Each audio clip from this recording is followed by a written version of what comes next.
ನಾ ಮುಂಜಾನೆ ಎದ್ರಪ್ಲೆ ಹಿಂಗೆ ಆತತ್ ಗೊತ್ತಿಲ್ಲ ನೋಡ್ರಿ. ಗೊತ್ತಾಗಬೇಕಂದ್ರೆ ಈ ಬ್ಲಾಕ್ ತನಕ ನೋಡ್ರಿ. ನಾನು ಕನ್ನಡಿಗ. ಸೂರ್ಯ ಜಲ್ದಿನೇ ಬಂದು ಚಮಚ ಬಿಡ್ಲಿತಾನೆ. ಎಲ್ಲರಿಗೆ ನಮಸ್ಕಾರ ರೀ ನಮ್ಮ ಕರ್ನಾಟಕ ಜನತೆಗೆ.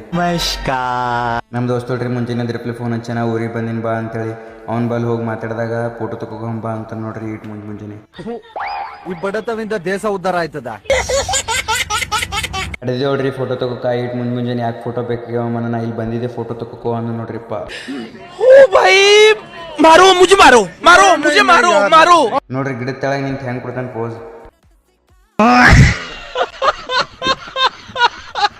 ಮನಿಗೆ ಬಂದ ಬೆಳಗ್ಗೆ ಕಿಲ್ ನೋಡ್ರಿ 30 ಲಕ್ಷ ರೂಪಾಯಿ ಲಾರಿ ತೊಗೊಂಡು ನಮ್ಮ ಹುಲಿ ಕೆಲ್ಸಕ್ಕೆ ಹೊಂಟಿತ್ತು. ನಮ್ಮ ದೇಶ ರೀ ನಾವು ಕಟ್ಟಿರೋ ದೇಶ ಇದು. ಅವ ಕೆಲ್ಸಕ್ಕೆ ಹೋಗಲಕ್ಕತ್ತೇಳ ನಾ ಬಂದು ಫ್ರೆಶ್ ಆಗಿಬಿಟ್ಟೋಡ್ರಿ. ಮತ್ತೆ ಹಂಗೆ ಶಿಸ್ನೇ ರೊಟ್ಟೆ ಕಲ್ಸ್ಕೊಂಡು ಮಾಸ್ನೇ ಹೊಡೆದು ಬಿಟ್ಟೋಡ್ರಿ. ಏನಿದ್ರು ಥಿಂಕ್ ಬೇಕ್ ತಿನ್ಬೇಕು. ಊಟ ಆಗನ ಹಂಗೆ ಸೀದಾ ಮಕ್ಕೊಂಡು ಬಿಟ್ಟೋಡ್ರಿ. ಇದೇನು ನಿಮ್ಗೆ ಗೊತ್ತಿದ್ದ ವಿಷಯನೇ ಅದು. ಎದ್ರ ಪ್ಲೇಲಿ ಒಂದು ಲಪಡ ನಡೆದೋಡ್ರಿ. ಈ ಲಪಡ ಬಗ್ಗೆ ಎಲ್ಲರೂ ಕೇರ್ ವಹಿಸ್ಬೇಕು. ಇಲ್ಲಾದ್ರೆ ಈ ಲಪಡ ದೊಡ್ಡದಾಗ ಕಾಣ್ತದ. ಇವತ್ತಿನ ಬ್ಲಾಗ್ ಇಷ್ಟೇ ಗೈಸ್. ಈ ಬ್ಲಾಗ್ ಹೆಂಗೆ ಅನಿಸ್ತಂತ ಕಮೆಂಟ್ ಮಾಡೋದಂತೂ ಮರಿಬೇಡ್ರಿ. ಮತ್ತೆ ಸಿಗೋಣ. ಟೇಕ್ ಕೇರ್, ಬಾಯ್. ಮತ್ತೆ ಭೇಟಿಯಾಗೋಣ. ನಮಸ್ಕಾರ.